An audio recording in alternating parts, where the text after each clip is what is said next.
నమస్తే, నేను మీ వైష్ణవిని. ఈ రోజు బిఎన్ఎస్ టీవీ తరపు నుండి ఉగాది పండగ శుభాకాంక్షలు. అయితే ఏ పండగ అయినా ప్రతి పండగ మనం మన ఇంట్లో అయినా స్నేహితులతో కుటుంబ సభ్యులతో జరుపుకుంటాం.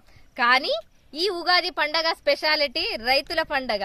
అయితే మనం రైతులతోని ఉన్నాము, రండి చూసుకుందాం. ఈ రోజు ప్రతి సంవత్సరం ఈ రోజున రైతులందరూ అరక కట్టి దున్నుతారు. కాబట్టి ఈ రోజు నుండి రైతులందరికీ నూతన సంవత్సర శుభాకాంక్షలు.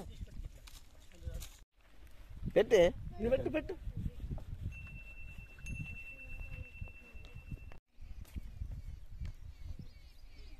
పెట్టు ఈ ఎద్దుకు పెట్టు.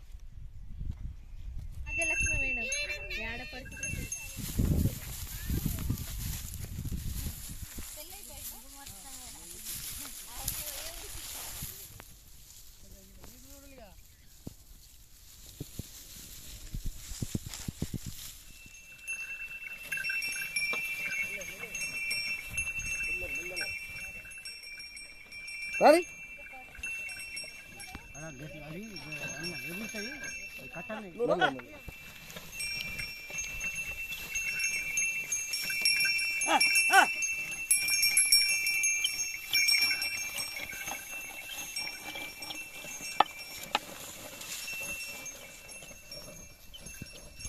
రాని రాని రా.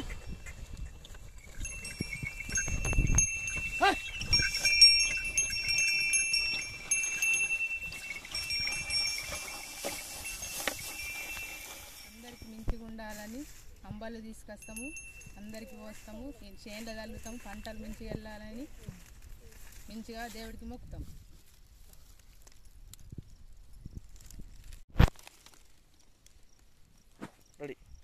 ఈరోజు ఉగాది బ్రహ్మగడిలో 5 గంటలకు ఇక్కడ చేనులు వచ్చాము, భూమి పూజ చేశాము. భూమి పూజ చేసిన తర్వాత ఇక్కడ మేము ఎడ్లకు పూజ కట్టి ఈ రోజు నుంచి మేము 5 పంచి పండుగలు పెట్టి పూజ చేసి జంబి చెట్టు కాడ ఈ రోజు నుంచి మేము అరక పని చాలు చేస్తామన్నమాట. ఈ రోజు నుంచి మాకు కొత్త పని చాలు. కొత్త పంట ఈ ఉగాది రోజు నుంచి మాకు కొత్త పని చాలు, కొత్త పంట చాలు. ఇంటి నుంచి అంబలు తెచ్చుకొని అన్నం వండుకొని వచ్చి ఇక్కడ 5గురికి అన్నదానం చేస్తాము. ప్రతి సంవత్సరం ఇక్కడ అందరూ సంతోషంగా ఉండాలని మేము ఇక్కడ చుట్టుపక్కల అందరికీ అన్నదానం చేసి ఇక్కడ పంట బాగా వండాలా. మేము భూమికి నమ్ముకున్న వాళ్ళము రైతులు. మా భూతలు మాకు చల్లంగా చూడాలని ఇక్కడ మైసమ్మ తల్లి ఉన్నది. మైసమ్మ తల్లికి మేము ప్రతి సంవత్సరము మేక కోసి ఇక్కడ మేము పంట కోస్తాము. నుంచి కొత్త పంట స్టార్ట్. మాకు ఇంకా 2 నెలలు టైం ఉంటుంది, 2 నెలలు 3 నెలలు వర్షాకాలం. అప్పటిదాకా ఇక ఈ కొత్త పంట ఇది ఫస్ట్. ఇన్ని రోజులు పాత పంట అయిపోయింది, ఇది కొత్త పంట. మాకు ఇది కొత్త పండుగ. ఇవాళ నుంచి కొత్త సంవత్సరం మాకు రైతులకు కొత్త సంవత్సరం రెడీ. అయితే ఉగాది పండగ గురించి మనం తెలుసుకున్నాం కదా.